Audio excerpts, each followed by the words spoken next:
Анастасия, и я ученица 7 класса женской гимназии города Сыктывкара. К вашему вниманию я хочу представить доклад на тему «Коми-поэт Серафим Попов. Герой Великой Отечественной войны». Введение. 9 мая 2020 года вся наша страна будет отмечать великий праздник – 75-летие со дня Великой Победы. В этот день закончилась страшная война, которая унесла более 20 миллионов жизней наших соотечественников. С первых дней войны на борьбу с врагом поднялась вся страна. Каждый, от мала до велика, стремился внести свой вклад в общую победу. Ветеранов Великой Отечественной войны с каждым годом остается в живых все меньше и меньше. Мы должны уважать их, ведь они – совесть нашего народа. Мы, потомки, должны быть благодарны нашим прадедам, должны чтить память о них, о людях, защищавших Отечество, которые настолько хотели победы, мира и ясного неба для своих близких, что готовы были пожертвовать своей жизнью. Поэтому мы не имеем права забывать их славный подвиг. Великой Отечественной войне посвящено множество книг. Трагедия народа, тяжесть военных лет, боль утрат, мужество наших людей – все это описано в произведениях поэтов и писателей. Тема Великой Отечественной войны будет всегда актуальной, потому что в каждой семье есть свой герой, человек, приблизивший нашу страну к великой победе, и моя семья не исключение. Моего прадеда звали Серафим Попов. Он известен в республике Коми прежде всего как поэт.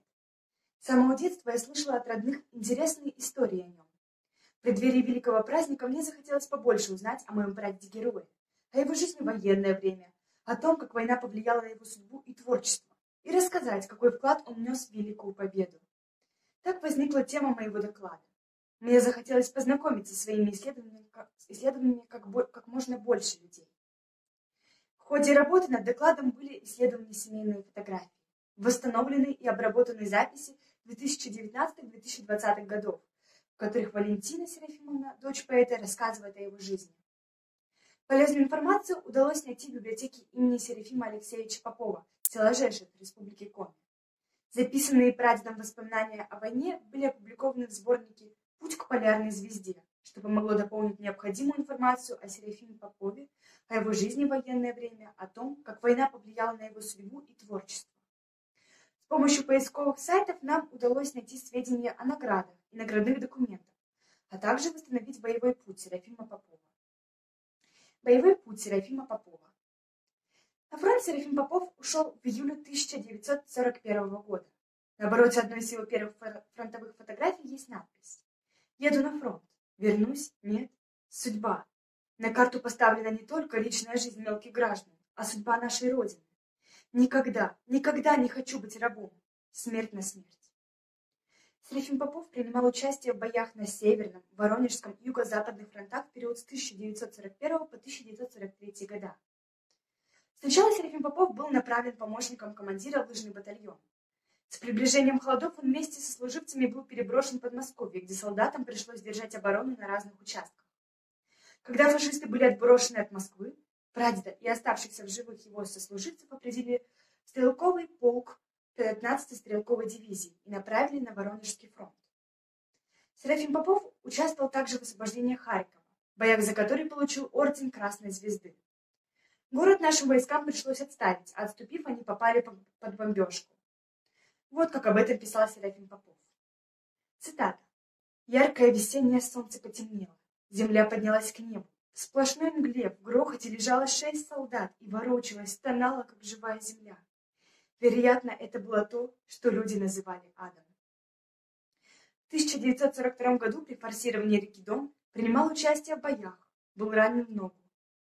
По воспоминаниям прадеда, самой тяжелой была Курская битва. Именно в этом сражении он получил серьезные ранения. Осколком, пробившим каску, ему повредило голову, отчего прадед на время потерял зрение. К тому же он был тяжело контужен. То, что Серафим Попов остался жив, было настоящим чудом, ведь состояние его было крайне тяжелым. Попав в госпиталь, Серафим Попов снова начал писать стихи. За год до Великой Победы Серафима Попова демобилизировали, и он вернулся на родину, где до самой пенсии работал журналистом. Стихотворение Серафима Попова о войне. В произведениях Серафима Попова тема войны занимала важное место. Будучи участником Великой Отечественной войны, поэт хорошо знал все тяготы тех лет, поэтому так правдивы образы, созданные им. поэтому так искренне звучат его стихи. Свою первую книгу он издал в 1945 году. В своих произведениях Серафим Попов предстает и как поэт-гражданин, и как патриот, который чтит подвиг погибших товарищей. В стихах Серафим Попов писал, что солдат терзали мысли о том, что, возможно, на родину вернуться уже не придется. В такие тяжелые моменты не падать духом помогала одна мечта – мечта о победе. Все солдаты понимали, что защита Родины – святой долг каждого. Это позволяло побороть все страхи и слабости и укрепляло силу духа. Как признавался Серафим Попов, тяжелее всего на войне было видеть смерть однополчан. Стихотворение «Три матери тебя оплачут» посвящено Ананию Размыслову. Печальная весть о гибели друга застала Серафима Попова, когда поэт уже был демобилизирован. В начале произведения повествуется о беззаботной молодости двух товарищей, которые омрачает начавшаяся война, заставившая души поэтов стать глухими к лирике. Серафим Попов вспоминает мимолетные встречи с другом у Днепра, их последние встречи. Ананий Размыслов погиб в боях за Украину. Он похоронен в Полтавской области, на родину ему так и было не суждено было вернуться. Поэт обещает принести скорбь по погибшим товарищам сквозь бой. Душа его разрывается от боли, глаза не могут выплакать мужских суровых мук. Серафим Попов неоднократно обращался в своих произведениях о войне к образу матери, и это не случайно. Он очень трепетно вспоминал о своей маме, Вере Федоровне. Оставшись одна, с маленькими детьми, она сумела пройти через жизненные испытания и поднять на ноги детей. Стихотворение «Мама» поэт проникновенно написал о том, как на войне ему снился самый дорогой человек. Во сне он видит мать, молодой и полной сил. Она находит сына среди спящих солдат, обнимает его и осеняет крестом. Поэт считал, что мать, явившись ему во сне, словно предупредила об опасности и спасла его. По воспоминаниям Серафима Попова, в ту ночь он вовремя поднял свою роту и почти без потерь отразил нападение фашистов. Серафим Попов воспевал подвиги солдат. В балладе о генерале Микушевой и его 41-й дивизии поэт рассказывает о страшном сражении за украинский город Раву-Русскую. Командовал нашими войсками Микушев Георгий Николаевич. Генерал показан в балладе по-отцовски строгим и спокойным. Он понимает, что бой неравный, воодушевляет своих бойцов. В произведениях о войне поэт пишет о том, как тяжело приходилось и тем, кто остался в тылу. Так, например, в балладе о 5 кусках хлеба лирический герой вспоминает об одном случае из детства, о котором даже спустя много лет ему тяжело говорить. Из баллады мы узнаем о том, как после работы обессиленная мать приносит домой краюшку хлеба, делит ее на равные части между 4 сыновьями, и только потом сама садится есть свой скудный паек. С горечью лирический герой вспоминает, как однажды кто-то из детей крадет со стола кусок хлеба, оставленный для матери. Женщина пытается не показывать детям, как ей больно. Вновь поровну делит все между братьями. И только невольно катящиеся по щекам матери слезы выдают ее состояние. Но плачет она не из-за того, что ей голодно. Ей тяжело от того, что впервые дети познали недоверие. Война разрушила многие счастливые семьи. В балладе о 6 кедрах рассказывается о 6 братьях, ушедших на фронт. Автор передает горе родителей, потерявших своих сыновей. Лишь 6 кедров, которые когда-то отец высадил в честь рождения сыновей, напоминают об этой старой были. В стихах о войне Серафим Попов не только правдиво изобразил все ужасы и тяготы сражений, но и говорил о победе. Поэтическая натура Серафима Попова откликалась на все, что происходило вокруг. Под его пером оживали имена и подвиги бойцов. Главные герои его стихов – простые солдаты, в чьих ежедневных боевых буднях поэт открывал высокую героику. Так в его поэзию входит историческая память, и его память, память поэта, творившего эту историю и бывшего ее свидетелем. Послевоенная жизнь Серафима Попова. После войны Серафим Попов вернулся в родной край. Поначалу поэту приходилось очень тяжело, потому что в стране был страшный голод, и зарплаты, чтобы прокормить семью и престарелых родителей, не хватало. Прадед трудился сутками. Работал в редакции газеты «Лесной рабочий», поэтому на сочинение стихов времени не хватало. Лишь иногда ему удавалось создавать произведения, и тогда под пером поэта оживали имена и подвиги бойцов. Скромная красота нашей северной природы и буйство красок Крыма. Он описывал городские улицы и родные коми деревеньки.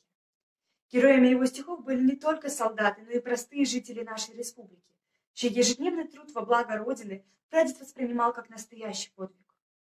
В 1984 году ему было присвоено звание «Народный поэт». Прадед работал журналистом, работал на износ, не щадя себя. Он очень любил свою родину и хотел быть ей полезным. Он любил людей и старался помогать им. Ночами, не обращая внимания на страшные головные боли, последствия ранений и контузии, продолжал писать стихи.